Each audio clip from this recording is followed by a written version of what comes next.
Hail, hail. Good evening, folks, and welcome along to the latest episode of the Endless Celts Podcast. My name's Anthony, delighted to be joined by Captain of the ship, Mr. Stephen Tomlinson, and like myself, fresh from the Endless Celts Christmas party, there's Franco. How you doing, boys? All good, I look man. better than I was yesterday. I look better than I was yesterday. Yous were all literally down with a hangover. I couldn't make the Christmas party, but I was literally down in my bed. I'm choked up with a cold and everything again. So I'm trying to get through this, but looking forward to it. No, so you were there with us in spirit, Stephen, if nothing else, and by God, did we drink a lot of spirits? That's all I'll say. But no, it's all good, and welcome along to all the viewers as well. We're obviously, it's going to be nice to be talking about some regular Celtic action. Of course, the boys were back on Saturday lunchtime, big trip up to Pittodrie, and we came away with 3 massive points in the title race. And we'll also be discussing the return there, Captain Fantastic, Mr. McGregor, who popped up with a winning goal. James Forrest, that just added to his legend with 100 assists now. And we'll be looking ahead to Livingston on Wednesday night. And I'm sure we might have to pay tribute to a certain little Mercurial who completed football yesterday with Argentina. What a game it was. Perhaps not the place that we maybe would have wanted it to happen, but I don't think MD can deny that it was an absolutely fantastic final. And it's just great to see the wee man lifting the big gold. So plenty to get through the night, boys. But first of all, just before we get started, just about our sponsors, Beer 52, just the usual. If you go on, you get a box of beer with our code, just in time for Santa coming on Sunday. And and I'm sure Franny's pulled another 30 points ahead in the Super 6 as well. It's no starting back to the 26th of October. It's having a couple of weeks off. October. He could probably just not do any more not do any more entrance between now and the end of the season. He'd still win it. You're some man. But Stephen will come straight into it. Obviously, as much as the World Cup, that it was a great game yesterday and all that. There was only one talking point in terms of Saturday, and that was, of course, the Celts being back in action. Like we say, we were up at Pittodrie. Very tough game to go to, especially this time of year. But Aberdeen decided just to park the bus. Dreadful, the kind of tactics that could get football stopped. But it looked like it was maybe going to at least get a point for them. But Celtic, as we always seem to do, we never stopped, and we managed to come away with the 3 points. What was your thoughts on the performance? Just Celtic being back, and of course the end result. Well, I mean, first of all, Celtic being back trumps any World Cup that I'll ever watch. Like, I just love watching Celtic play, and everyone knows international football isn't the best thing for me. I love club football, love watching Celtic. Obviously, Lionel Messi winning for Argentina, we can't really top that. Like, so the wee guys are gone. But on the Celtic, I mean, Aberdeen kind of played, I don't know, they played like how you would expect like a 9th division team to come up against like a professional team for the first time. They just sat back really deep. I think they didn't have a shot on target the whole game. I think it was something like that, which was absolutely crazy. And we registered over 700 passes in the game. They had 61 between that and 90. Absolutely incredible stats. And I know Jim Goodwin was saying in his press conference that he wanted to try something different, but I thought he really sold out the Aberdeen fans who turned up for that game. And when the sort of run of form they're on, they're third in the table. Well, at least they were. Obviously, the postponed fixtures and stuff have to come into that, but they were third in the league, and their home form, I think they won their last 5 out of 6. They're on a decent scoring run of form. Duke up front with Miłowski, two big target men.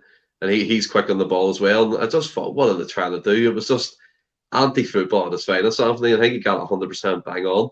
Parking the bus, wow. I mean, that brought it to a whole different term, didn't it really? Like, it was just sitting in your 18-yard box and not moving. And then they tried to kind of play up the pitch and kind of win the flick-ons and stuff. But Starfelt and Vickers swept that up all day. Wasn't working for them. He didn't change it. I mean, is it Agent Goodwin? Or is it just Celtic kind of, we never stop? Captain Calmack comes back with a fantastic finish in the bottom right-hand corner with a 100th assist for James Forrest, which is incredible. But yeah, having Celtic back is unbelievable, Anthony. I've missed him. Unbelievable. It was an early Christmas present for us, Franco, and Of course, I hadn't quite arrived at the Christmas party by that point, but I know you boys were getting well and truly wired into the bevy at that point. Must have been some feeling when Calmac burst the net. It was brilliant because it was one of the ones where the whole game, as much as Celtic dominated it, yeah, Aberdeen sat in, but I felt certainly the latter parts of the second half, we certainly penned them in. And it was just kind of felt like it was got to be a 0-0. I never ever thought we were going to lose it the way Aberdeen had set up, but it's as it went on, it felt like it had 0-0 written all over it. And then all Ross kept on saying was like, I had got to drop points here, got to drop, and I was like, we know. And but it's one of the ones you're not want to admit it, but you're like, then obviously Carl McGregor's just a great strike, like a nice wee flick for James Forrest. I think I actually slated him. I was like, that's a terrible back pass, that's a terrible back heel. And then Carl McGregor, a couple of touches and he's slotted it right in the bottom corner. But it was a very strange game because it did feel like the first game back, maybe at the start of the season, or like obviously it was a long break, but it felt like a sort of opening game of the season where you're struggling just to kind of get up to pace and things like that. It had that feel about it. But it was like maybe a wee slight concern about going all, but it's now, I don't know if maybe the clinical side or lack of it is now creeping into the league form a bit, because I think I can remember at one point seeing a stat that we had 30 shots on goal and only 8 on target. And from the 8, I can only rely on making one. He made a good save for Jota, but I think it was a comfy save where Jota kind of sort of curved that, cut inside and curved it and tried to hit it across the keeper, and the keeper made a comfy enough save. I think the other one was, it might have been O'Reilly where he dived down low and Maeda was just kind of coming in. They managed to flick it away with his leg in the first half. That's Hatate, was it? No? Was it Hatate? I can't remember who kind of on the edge of the box, mate, and it was down low and managed to kick it away with his leg when Maeda was. So that's only really top class save I can remember him making. Kyogo misses an absolute sitter in the second half. He's got to score that one.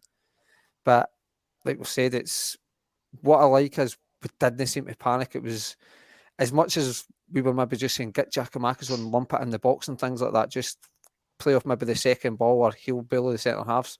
I thought they just thought, no, we'll stick to the game plan. If it doesn't work, it doesn't work. We'll die in a sword effectively if you want it. But I just absolutely stuck to the game plan. I can remember at one point, I think it was maybe five or so minutes before the goal, Ralston got a ball out wide and then just like recycled it back inside, but he gave it to McGregor and it absolutely went mental.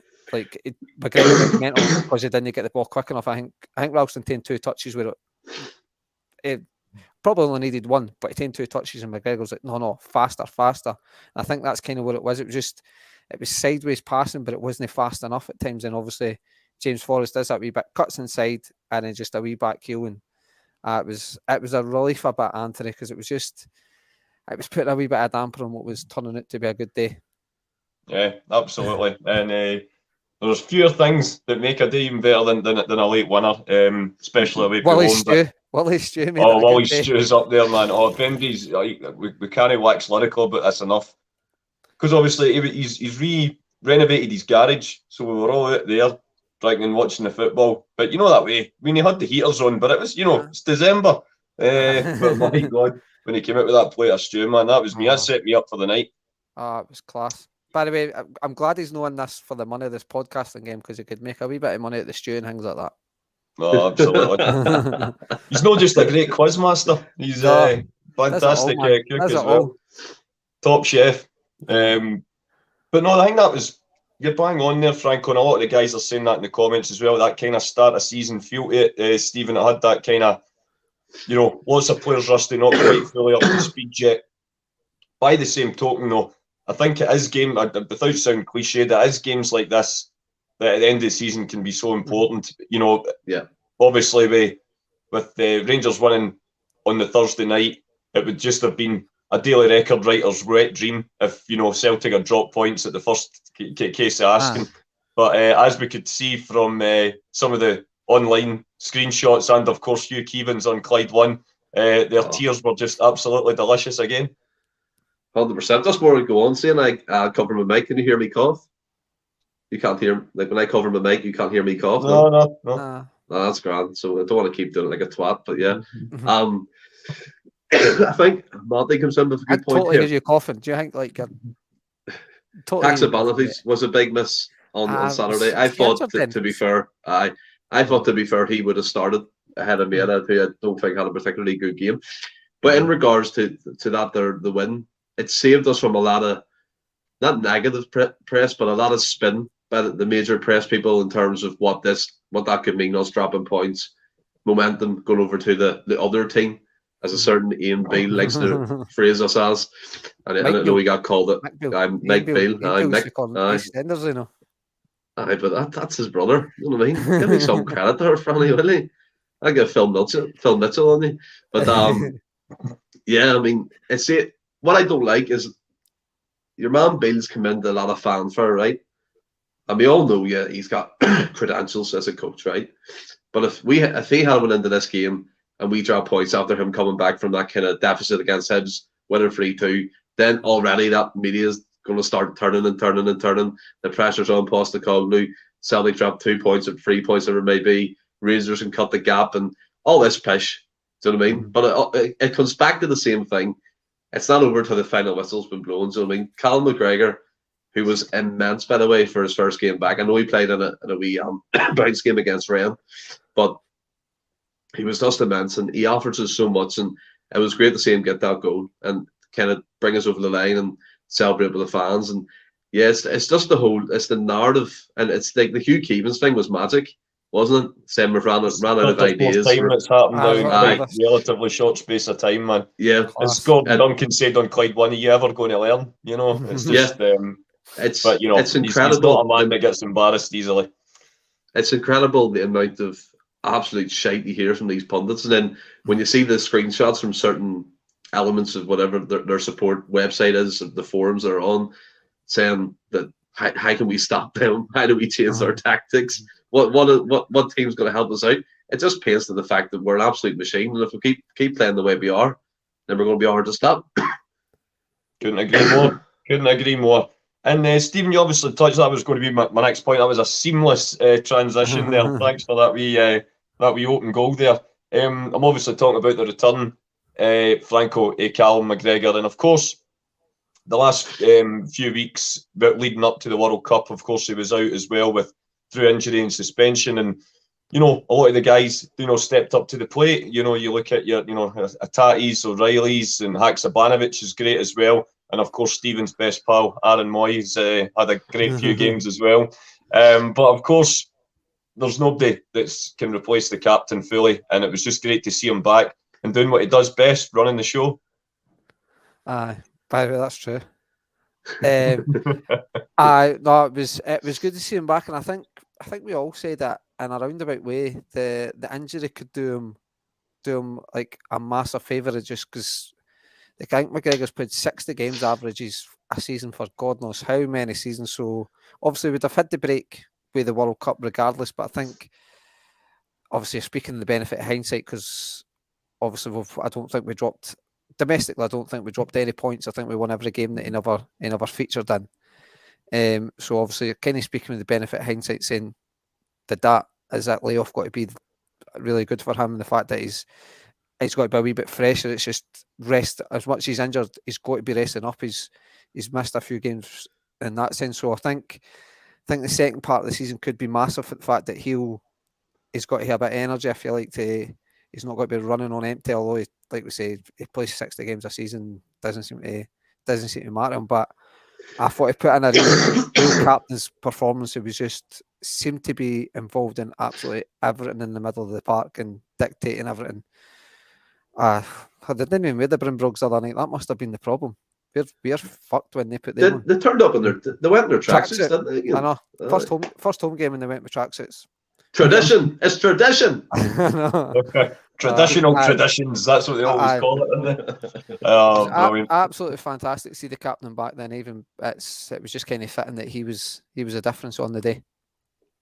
Yeah, absolutely. And Stephen, you would have been delighted to see the captain back as well. Being a captain yourself of this podcast, it's always good seeing the man on the pitch deliver. Well, I mean, to be fair, Conor McGregor's communication skills have to be better this tonight. I'm shocked I can't even get a sentence going here tonight. But having him back is what we need. And Jed Thomas said in the comments there that he was excellent when he came back last season from his injury and from the eye mask and stuff, and he took on a different persona. It was incredible. But him coming back, just imagine being a team, right? The closest team to you, Rangers, forever, right? And you're looking and you're like, right, where can we get them? And they're like, Jesus Christ, the best midfielder of Scotland's not even on the pitch and they're still winning games. And then he comes back into the team and gets the winning goal after a dogfight with Aberdeen. You're going, you must be going, what is going on? Like, you know, he's an incredible player, and we talk about the whole Scott Brown impact, and Scott Brown was fantastic for us, led us through numerous trophy-laden years and trebles, quadruple trebles, all of that. But McGregor has took that mantelpiece and very much made it his own. He's a different type of captain. He leads more by what I would call playing on the pitch and not shouting as much, but like leading by example, sort of. You follow the way I play, we'll be fine. You match my effort, we'll be fine. You hurry up. As you said, Franny, there was times in the game where he was physically cracking up with a certain amount of players like Ralston as well, who I thought, by the way, wasn't that great. But yeah, it's just his influence to have on the pitch again, and that calming influence coming into this final bit of the season. Yeah, we're 9 points ahead, but not many of that team's been over the course, so to speak, in terms of years after years of kind of a title chase or doing that. I know we overturned a deficit last season, but people are chasing us now, so we have to keep the momentum going and have McGregor back in the team, I think, is vital, and a perfect time to have him back. Absolutely. There's so many big games coming up, and I'm sure he'll be absolutely instrumental. 2 seconds, Anthony. Okay. That's for you, Monty. That's for you, Brilliant.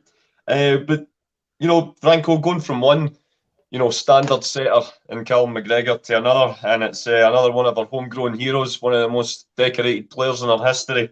Talking obviously about James Forrest, who came on as a substitute in the match, and you know, he's already got his 100th goal for Celtic earlier in the year, back in October, and again another early Christmas present with a little layoff for Callum's goal on Saturday, which got him his 100th assist. Now he's only one of only 3 players in Celtic's history to reach the accolade on both counts.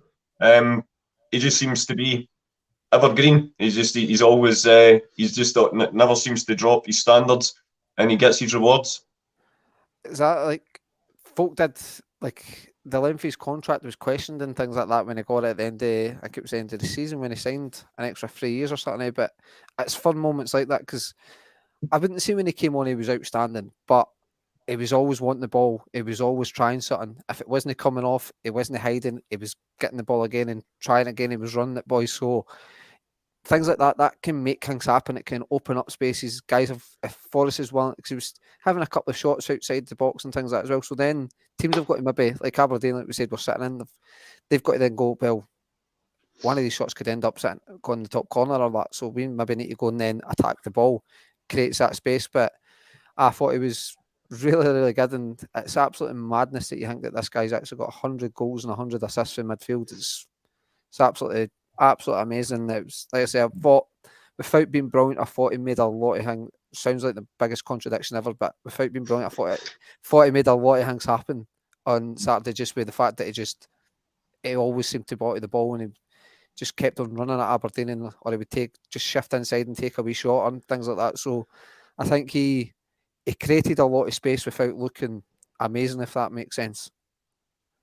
Yeah, well, that's it, and that's what a lot of these great players can do. You know, even if they're not having the best days at the office, or they're maybe not at their absolute most effective, they can still find a way to have some kind of influence on the game. Stephen and Paul just put up a brilliant quote. It might be a agree to disagree topic another night. Is James Forrest one of the most underrated players in our lifetime? Well, he certainly has to be up there, because when you think of what he's won, not just you know his honours at the club, but obviously these personal accolades now, 100 goals, 100 assists. But you know, he's not always been universally loved by the support, shall we say? And even now, the Green Brigade don't, or you know, the rest of the fans, you know, they don't have a specific, you know, Jamesy Forrest song that, you know, we sing any time he scores one of these goals, or that. He's always seems to have been someone that's just kind of went slightly under the radar. I mean, to be fair to Forrest, like Egyptian King, Forrest never moans or groans. He just gets on with it. He's a very he's a low profile type fella. You never see him on social media. I don't think he's You never got see social him media, really. mate. No, exactly. But you never really see him do interviews, and when he does interviews, he looks awkward, like he doesn't want to be there. So you can kind of really tell he doesn't really like the limelight, right? Let's put that out. He just loves playing for Celtic, and I'm guilty of it. I've been on this podcast numerous times, said I don't believe that he would make a vital impact, especially in his age and years and coming to the end of his career at Celtic. And yes, I agree to keep him around as a legend type around the club and learn young players off him. But the impact he made, again, contradiction time, like me and Franny are on a road here. But the impact he made against Aberdeen can't be underestimated. We were finding it tough to break them down. And I've seen a lot of people say it was a kind of a fluke assist, but maybe he didn't think it was going to lead to a goal, right? Let's be fair. He's just played it behind him again, a nifty back healer, side of his foot back to McGregor. He didn't probably realise at the time it would lead to a goal. It was out of McGregor's feet and in the bottom corner within seconds. So that's where he got his assist. But then you have to take your mind, fast forward, I think it was 5 or 10 minutes into the game again before injury time, and he took on 3 or 4 players on the left-hand side to get us up the pitch and away from danger. So he still has that in him. Do you know what I mean? And Forrest, for me, I remember when he came on against Motherwell when he got his debut, and I always remember the black boots he used to wear. I'm a sucker for boots. Like, I just look at them and I always remember them for some reason. It stays in my head. I think he scored against Motherwell, didn't he? When he came on in one of his first games. And ever since then, he's been in and about the team. And Neil Lennon obviously introduced him to us, and he's been linked with moves away. I know Spurs are interested at one point, but a guy, to me, he's a legend. He cannot say he isn't. He's won everything in terms of domestic level, like not like European Cups and stuff like that. But if you're sitting and you can look, hypothetically here, boys, work with me, and you can look at a table and you're with Henrik Larsson and Jimmy Johnson, and it's only you 3 there, you've done something good. Done something good. Like if you're telling someone like this is the company you keep, then there's no argument to me that he shouldn't be held in such high esteem at Celtic. And can I just go to the comments here? Bring them in a wee bit about the Egyptian King. So Stubbsy source, Forrest will be more fondly thought of with the passing of time. 100%.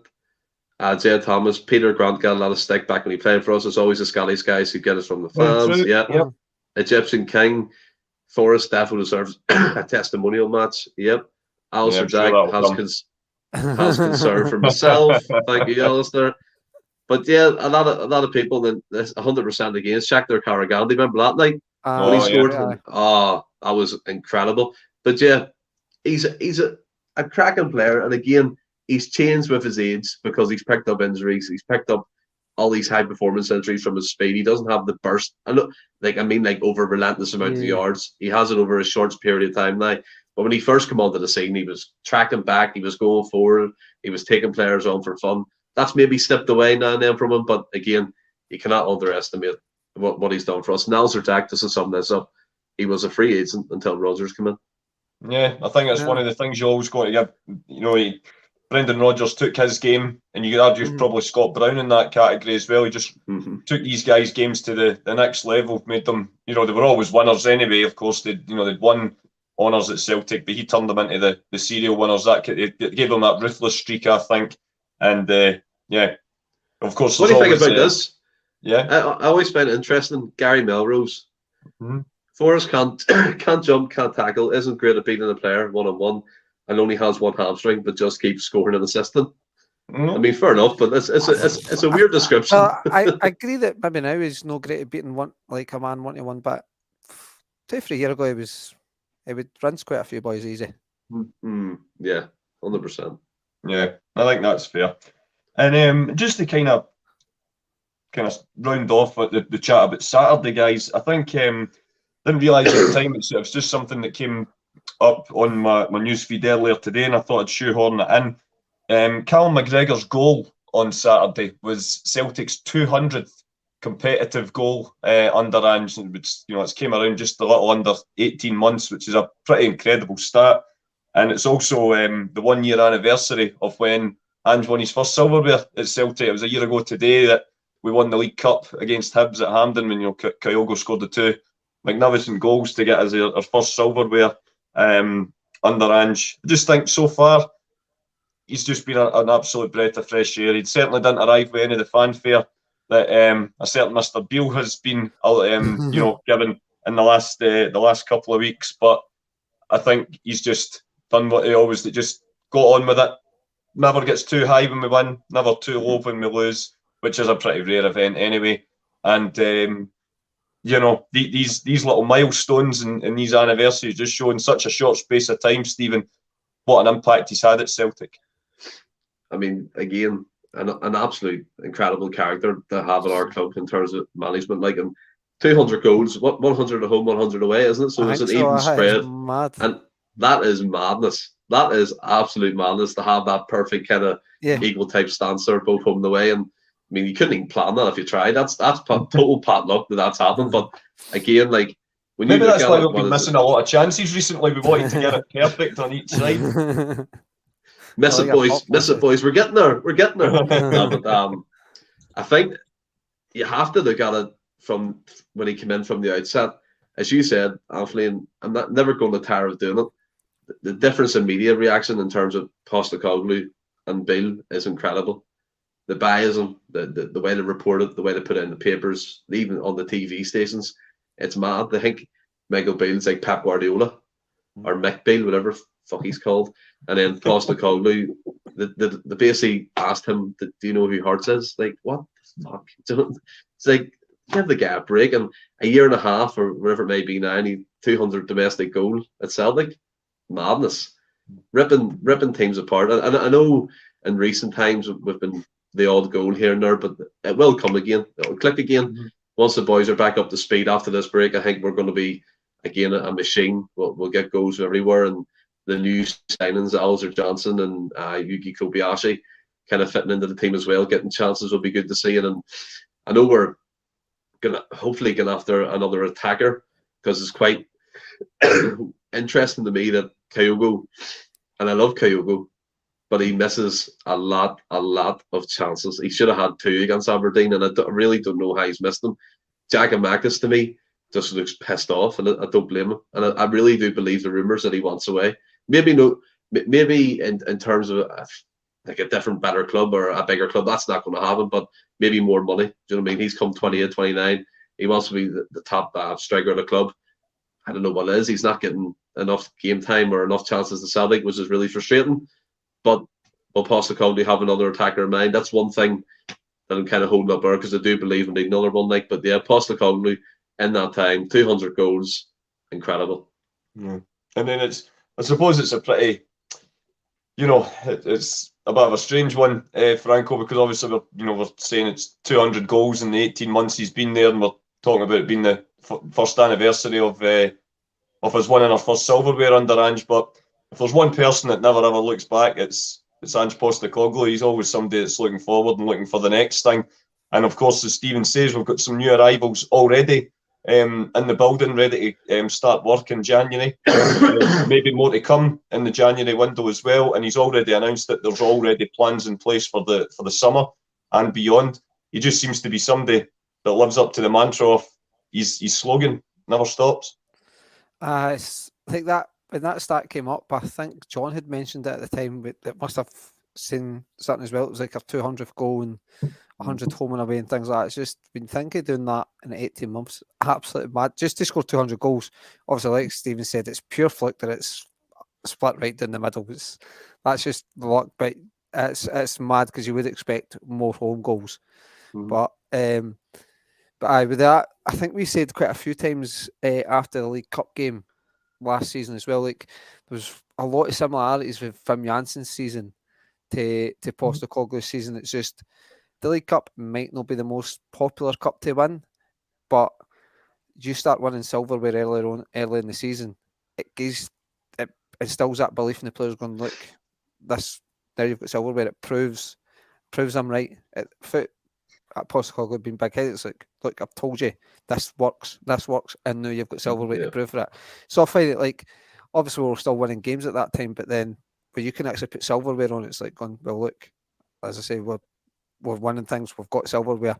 Stick with me, guys. This is working. This is how we will win football games, and obviously then goes on to win the league and things. But with the new boy, like it has always seemed to be. I think the way we do our business under Postecoglou is brilliant.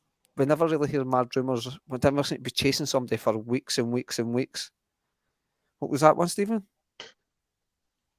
Says, don't be surprised to see Giakoumakis on Wednesday night.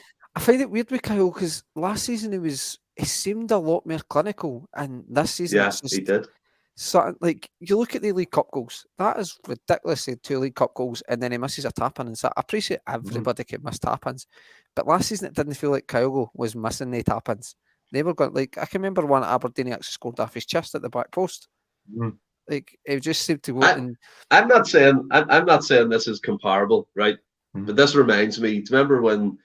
Not saying the players are similar, but I'm saying how the 2 seasons have gone in terms of the first one and into the half of the second one. Remember when we signed Saraski, his first season, he was banging them in.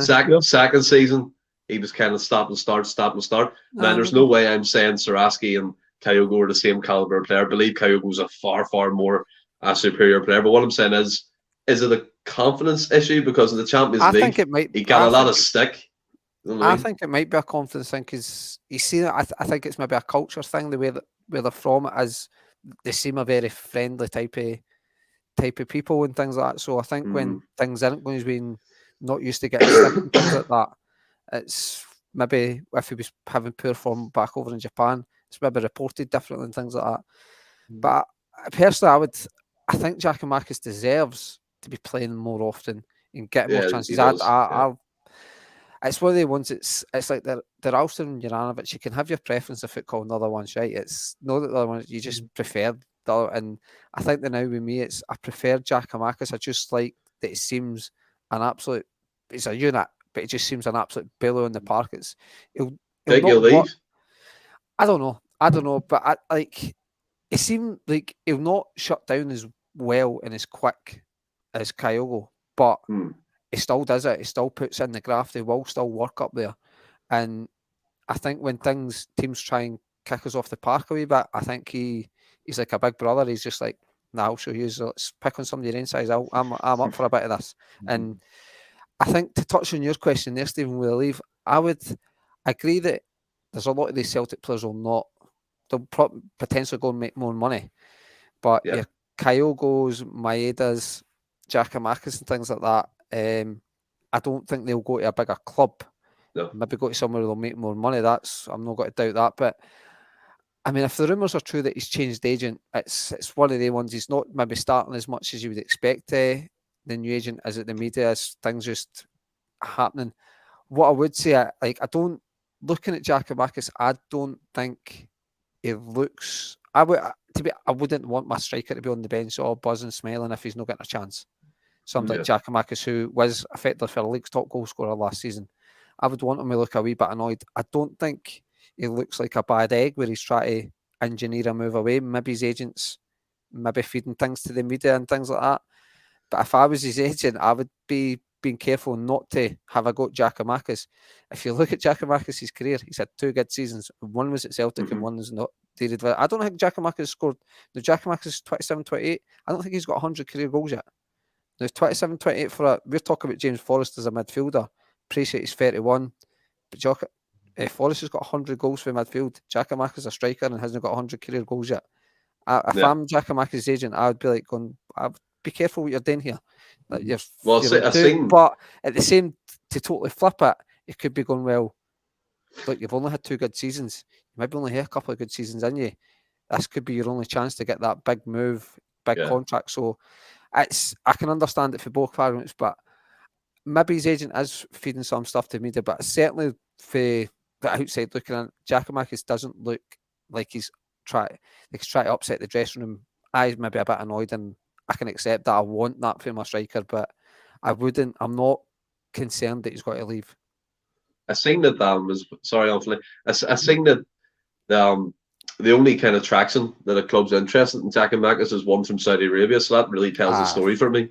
If you're looking at if he's looking big bucks, then you're going to go there. I know the Saudi Arabian club offered Ronaldo, what was it, 27 million a year or something? No, 200. Random like that. 200. Or 200. That's madness. Incredible. And then did you see the whole Scott Boyle Robertson thing? Was Boyle known at, like, I don't know if it was Saudi Arabia that Martin Boyle went to, but he was on big bucks. Yeah. But then we've seen with it, that move didn't really kind of work out either. You know, I think, listen, of course, you know, you have to take into account money's always going to be at the back of some of these guys' minds, but you know, you can't claim to be taken seriously if you're going to sign for a Saudi Arabian club. Do you know what I mean? That's where you go when your career is essentially over, or just for a money move. So in terms of if he wants to, you know, further his career or whatever, he either stays with us or he would move to, like you say, a perhaps another environment where he, like you say, perhaps make more money. Wouldn't necessarily be a bigger club, but he would certainly still be playing at a high level. But yeah, I dare say we'll just have to wait and see. January's always a long month, isn't it? I'm sure there'll be the rumour mill will be in full flow. There's lots of chat about us looking at another striker, Stephen. So we'll just need to wait and see what happens with it. But yeah, It's Mr. Dembele. As much as I love Giakoumakis, I'll drive Giakoumakis to the airport to swap him for Dembele. He's going for a free, by the way. He's probably going to be 78 grand a week in that, probably. Yeah, I think maybe just out of our price range now. But yeah, he's certainly good for the derby clatter on Twitter, I have to say. But guys, in terms of the Aberdeen game, that kind of rounds it off. But obviously we're straight back in action again on Wednesday night. First home game back post World Cup when we welcome Livingston to Celtic Park. So probably good practice for us with Jim Goodwin's tactics on Saturday, Stephen, because as we all know, Livingston never come to Celtic Park with any ambition other than trying to get football stopped. And annoyingly, it's actually worked a couple of times with their anti-football tactics. Of course, Davy Martindale's hailed a tactical genius for that, with him being the media darling that he is. Jim Goodwin will get lambasted for it when both of them deserve equal amounts of criticism. What's your thoughts on the game? How do you think we'll set up? How do you think we'll try and combat Livingston's tactics? And what is your team lineup and score prediction?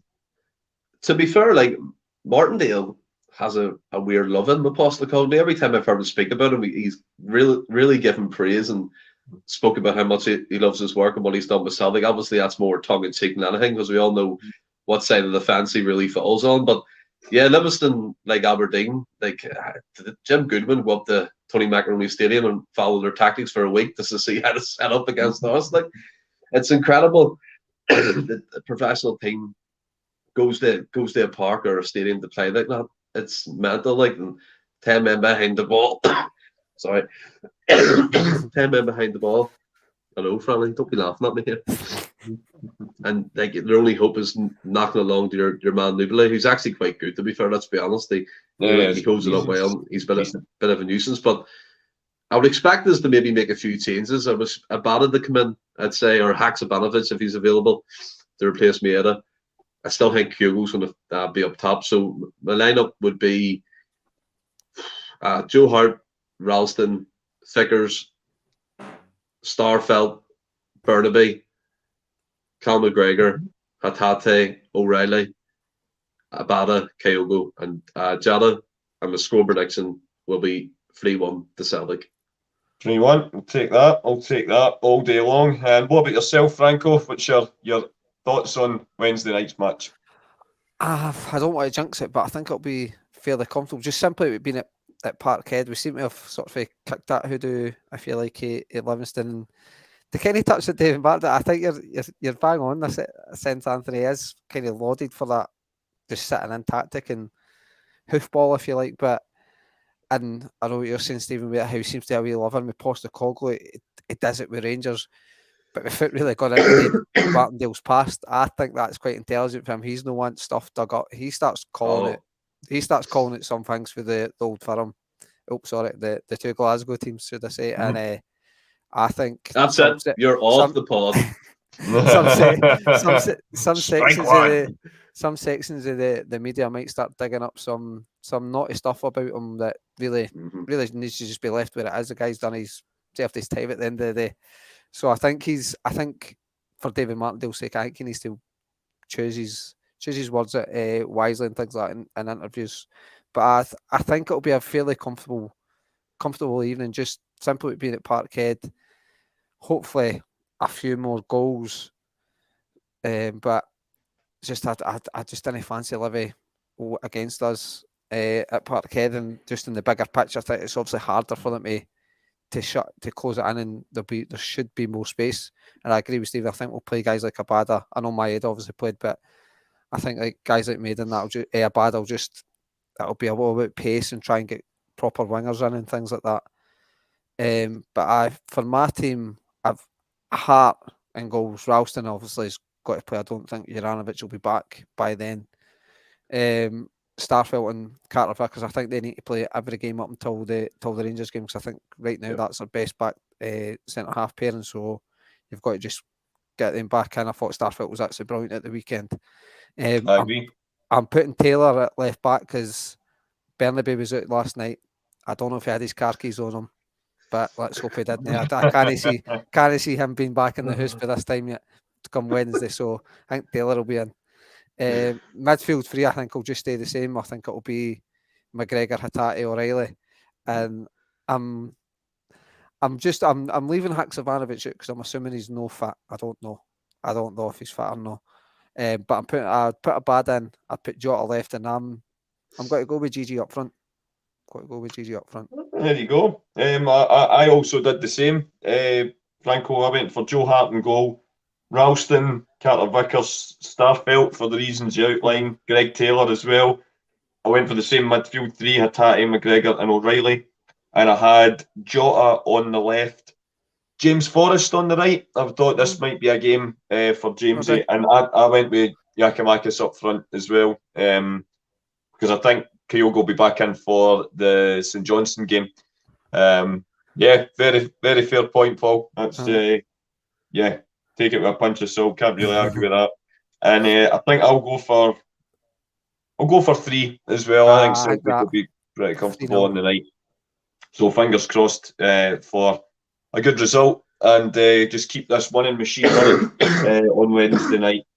So in terms of Celtic content, boys, that's kind of us for tonight. But as you know, whenever I'm on, I like to do a wee agree to disagree. But I thought could do a few different topics, but I think there's only one to do tonight. So for anyone that the regular listeners, we absolutely haven't stole it from Lad Bible's show of the same name.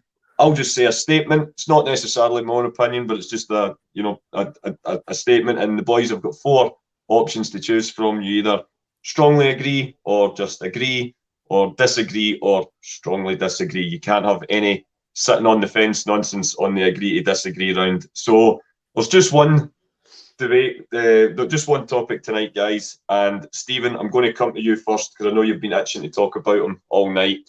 So the statement is this: the debate is settled, and there can be no further chat to be had on the matter. Lionel Messi's World Cup win for Argentina yesterday cements him as the greatest footballer, not only of his, but of any generation. For me personally, I strongly agree. Because my generation is all I've grown up with is Messi and his counterpart who was always competing with him, Cristiano Ronaldo. I think this guy is an absolute hero. Like in terms of a footballing sense, he's achieved everything in the game. An Argentina team, by the way, who wasn't filled, what wasn't filled with quality players from top to bottom. Yeah, I mean, McAllister, Brighton, Martinez, who was literally Arsenal's second choice goalkeeper at one stage, playing in the ninth tier of English football at one point in his career. So you have to look at all these aspects of his World Cup win. Do you know what I mean? And people say that this team was fitted around Messi, but it wasn't everything geared for him. Like you would see with like Ronaldo and stuff like that. If he didn't receive the ball, he would throw a hissy fit. Or Messi just played for the team. The team played for him. The clothes, they harried, they done everything, and he won that cup, and it was fantastic. I thought they messed it up. They were ahead 3 times. It was like, wow, what's going on here? But Messi, like when you see the footage of him, a young age, just coming through the ranks at Rosario and his local teams, new boys and things like that. And he's just incredible. And at Barcelona, there's Danny Boy. I'm sure we'll understand why in a minute, Danny Boy. But he's a magician. He does things that you don't see coming. And his gameplay's changed. He's adapted because he knows now he doesn't have that burst of speed or taking 6 or 7 players on and all that type of stuff. He can find passes. Like the goal against Croatia, he took probably the best performing defender. He took him back to school in Gavardio. We played against him in RB Leipzig in the Champions League. He took him to school. He sent it back for a school dinner. So I mean, he just come round him. He stopped. He twisted. He moved. He was away. He couldn't get the ball, and then he assisted Alvarez for the goal. And just little things like that, little chinks to his armour. So I mean, it's not all about him scoring. He assists for the team. He just wants to do it. And remember the stick he used to get playing for Argentina? Like all the fans said he doesn't give all his effort like he does for Barcelona. And obviously when they lost the World Cup final in 2014 and the Copa America, was it 2016? I think it was. Then he retired again. He retired from international football because he was thinking it wasn't for him. And then it all changed. And I think what makes it more class as well, the coach is around about the same age as Messi. Man, it's incredible. Yeah. What was the stat? He was coaching in some like obscure league like 5 years ago. They take over as like caretaker because like I think the way it worked is the money it cost Argentina to get rid of who was already there. They couldn't really afford to go and get a decent name. So he was there about, and then like I think he's won 50 games or something, or like about 40 games, and it's accumulated in winning the Copa America and the World Cup. Yeah, all within 18 months. 18 months or something. Mental. It's madness. And like you look at Messi as well. I know people say he slowed down at PSG, but within this calendar year, he scored over 33 goals. So you can't really say he's actually went to zero. He's still contributing in some sort of aspect to the team. And yeah, I know it has Neymar and Mbappe, but you still have to put the numbers up. You still have to prove you can play with the best. And Messi's doing that. And for me, in my opinion, there was no debate between him and Ronaldo. I always thought it was Messi. I never once ever looked in Ronaldo's direction because human being wise as well, Messi wins it 100 times. Football and ability wins it 100 times for me. And he's won the World Cup. Cream to the crop, cream to the crown. So I mean, it's incredible. Well, certainly argue your case. You argue your case very well, Stephen. So it's a strongly agree for you. What about yourself, Franco? I would say I disagree. No, like it's hard because obviously we just maybe not really much that we can remember, but never obviously seen Pele and guys like George Best and that, even Jimmy Johnson. We've only got tales about these guys. Even Maradona, we only really caught him lately. And if you hear, like, I'm sure we've all watched the Maradona documentary, like the kicks he got was ridiculous and the pitches he's played on. And I think as much as you can look at all Messi's honours with Maradona as well, you've got to go, well, Napoli only won things when he was there. They've not won anything since. And I think going by what folk tell you when you listen to folk, this World Cup win for Argentina is similar to 86 where Messi kind of dragged them to that, whereas Maradona dragged them through it as well. But even just to go to like the Messi, I'm probably just got to just prove the fickleness of football fans because you asked me this question maybe 3 days ago, Anthony. I'm probably got to say Ronaldo is the best. I think you can't. You're about Cristiano. Aye, Cristiano. Like you can't take away what the guy has done in football. He's went to various leagues, won things, scored over 100 goals at each of these teams, which is ridiculous to think about it.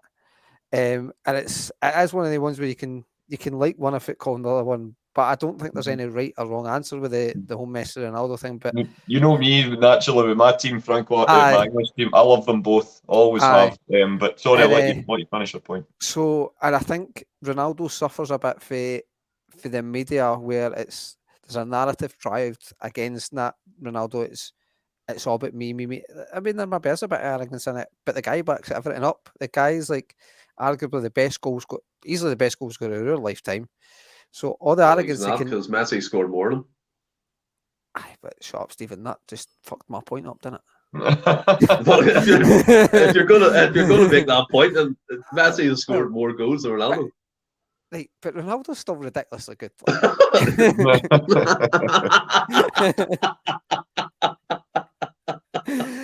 I'm sorry, man. I'm sorry. I know, but like they've both won similar trophies, the amount of Champions Leagues, Ballon d'Ors, all that carry on. Obviously, Ronaldo's got the European Championships. Portugal, Messi's got the Copa America, which is probably like comparison with the sort of the competitions. And Ronaldo did, although he didn't feature, like got injured early doors in the final, he did drag Portugal through that tournament. Yeah. And I think this tournament, everybody, like, I thought Portugal could have been a outside chance because they're ridiculously good team. But I think it was true that they looked for Ronaldo too much in the competition, where it was Messi just done Messi things in this tournament. And like Messi, like to turn up at the World Cup and not just to, like, obviously, I don't think nobody would have cared their hoop if Messi scored one goal and Argentina won it. It's kind of the media want Maradona.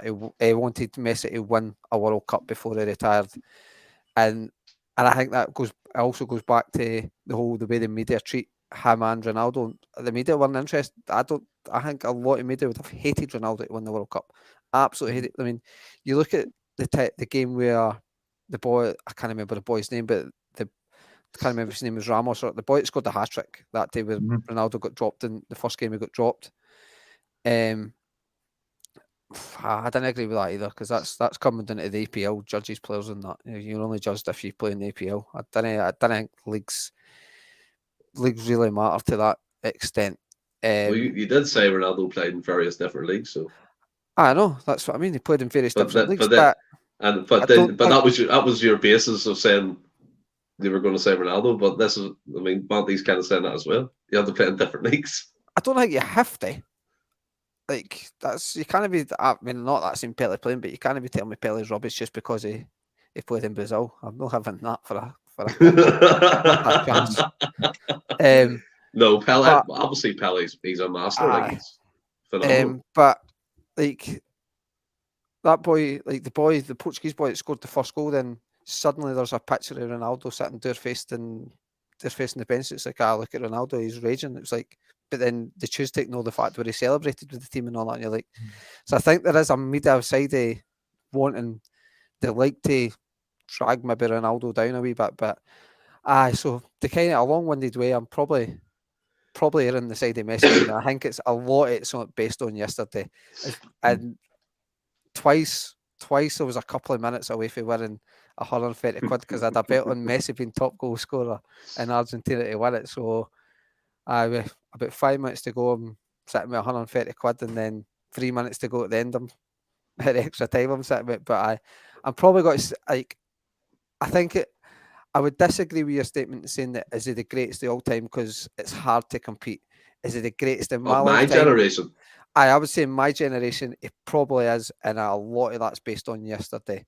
Maybe if Ronaldo somehow goes and acts mental for the next 2 years and wins stupid honours, like I know he's training with Real Madrid. If he goes and somehow gets a contract and somehow wins another couple of Champions League, I might start going back to Ronaldo to being the best. It's a wee bit of yesterday's playing a big part in me saying Messi now. But if you asked me 3-4 days ago, I would have probably said Ronaldo, Anthony.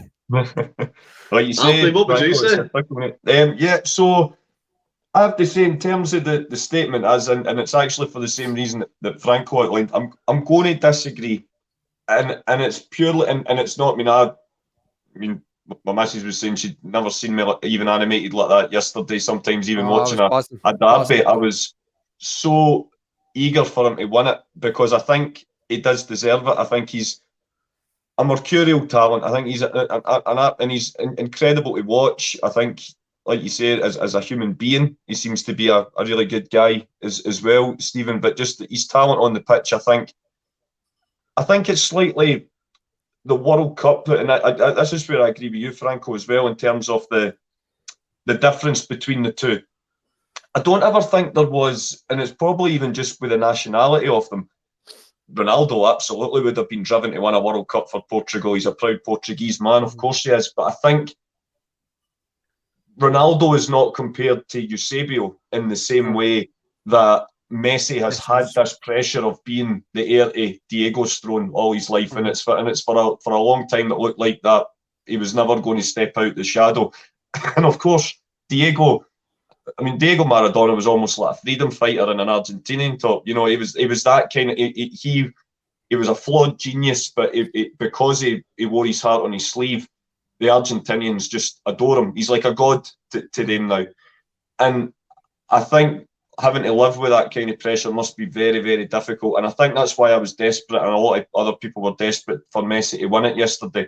And I think you're right as well, Franco. I think, of course, I don't remember the tournament. I wasn't alive, but when I've watched enough of the highlights and stuff to know what a wonderful tournament Maradona had in '86, and he did drag a quite average Argentinian side to a World Cup. I think Messi's done similar in this tournament. I don't think this is a team. Obviously, you've got the likes of Di Maria and stuff, but they're a very workmanlike team. McAllister and others. Cool. But they're not. This is not Brazil of 1970 or 1982 or what some of the all-time great sides like that. They're a good team with an absolute superstar, an aging superstar in the mix. But what I think what was great about yesterday is him and obviously the next generation Mbappe. The two of them brought their A game. They couldn't have left anything left on the pitch last night. That's what made it such a fantastic final. But I agree with you now. Actually, I think yesterday kind of cements him as the best of this generation. I really do it, and I say that as somebody like yourself who's a massive Ronaldo fan. I love Cristiano Ronaldo. Messi is the greatest of this generation. I don't like the fact, obviously, he's done this interview with Piers Morgan, and although there's elements of that interview and accusations he makes that have got to be investigated, I think. And of course, the way that perhaps it's ended with Portugal, and if there's rumours true that he's going to sign for a Saudi Arabian club, it's kind of been a little bit abrasive to the legacy as he always playing at the top level and stuff. That was always Ronaldo's claim, and he's more than backed that up. I think he's an incredible footballer, but I just think with everything that Messi's had to endure in terms of winning over the Argentinian support, as much as well as obviously everything that he's won at Barcelona as well, I think yesterday just makes him share it for this generation. But I think just purely because football's ever changing in terms of like we talked Pele, Maradona, Cruyff, George Best, and the rest. The original Ronaldo as well. I think they're completely different types of players. Even the midfielders or defenders. Your Franz Beckenbauer, your Platinis, Van Basten, Zidane's, Ronaldinho. Balde. There's been so many. Aaron Moy as well, of course, Stephen. But there's been so many football in this last century and a bit. We've had so many great players that I think it's hard to distinctly say that any player is the greatest of all time, because they're all different, and they've all done their different General Paul Baggery. Fair enough, Gary. But I just think it's hard to ever say that one player is the absolute greatest. But I think if you can be the best of your own generation, then you're not doing too badly. But I must admit, and I'm sure I wasn't the only one yesterday, I was delighted to see him win it. And Mbappe's a wonderful talent as well, but I think his time, it's already been, of course, he's won a World Cup already, and I'm sure it'll come again, and I'm sure he'll break all records. Oh, I make fun there. Brilliant, Jed. I'm sure Mbappe's time will come again. We're mental. All of McBurney's cost more in transfer fees than Messi. That's scary. It's generally scary. Probably more than a lot of players as well, like all the kind of greats of this time when you think about it. So I'm going to disagree that he's the greatest of all time, purely because I don't think you can say that anyone is the greatest of all time. But I think if you were to rephrase it and say is he the best of this generation, then I would have to agree with it now. You made the question. Oh no. Exactly, my rules. My rules, aye. But But that brings the show to an end tonight, guys. You've enjoyed it. It was good, man. Brilliant. Good. Class. So Talk always to good me, being Dan. back on talking about regular Current Celtic affairs. stuff rather than. I love doing the spin-offs. Don't get me wrong, but it's sometimes nice just to keep up to date with the current affairs. Oh, And yes. yeah, I'll. This is my last time on before obviously the Christmas break and stuff. So a very happy Christmas to all the Endless Celts Same. viewers, and thanks for all your Merry support. Christmas And when it comes. we'll keep you going. Yeah, I hope everyone has a great time when it comes. And so Stephen, I'll leave you to promote Friday's show and then do your famous outro. So happy Christmas, everyone. That's a fucking goal. Oh, Jesus Christ.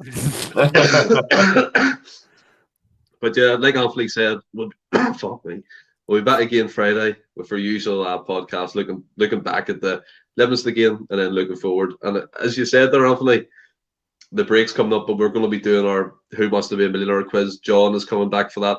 That's on the 30th of this month, isn't it? Yeah, 30th, yeah. 30th, yep. So that's another one to look forward to. Get a couple of beers and wine, whatever your alcoholic beverage is. Absolutely. But until then, until Friday, stay well and keep safe.